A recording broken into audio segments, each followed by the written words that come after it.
এই যে বিশাল লম্বা লাইনটি দেখছেন, এটি হচ্ছে আইফোন 17 কেনার লাইন। কানাডার ডান্ডাস স্কোয়ারে অবস্থিত ইটন সেন্টারের অ্যাপল স্টোরে আইফোন 17 কিনতে এভাবেই লাইনে দাঁড়িয়ে আছেন কানাডিয়ানরা। ভাই আপনি এটা নিয়ে নেন, 17 প্রো ম্যাক্সটা নিয়ে নেন, অরেঞ্জ কালার, বাংলাদেশে এক পিস আপনি আর বারিশাও দুইজন কাছে।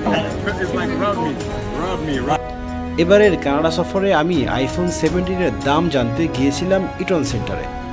সেখানে ক্রেতাদের এই লাইন দেখে আমি তো অবাক। কানাডিয়ানরা তাদের 6 দিনের আয় দিয়ে এই আইফোনটি কিনতে পারছেন, যেখানে বাংলাদেশিরা 1 মাসের বেতনেও ওই আইফোনটি কেনার স্বপ্ন দেখতে ভয় পান। আইফোনের 17 সিরিজের কসমিক অরেঞ্জ কালারটি দারুণ জনপ্রিয়তা পেয়েছে বিশ্বব্যাপী। কানাডাতেও এই কালারটির দারুণ চাহিদা দেখলাম।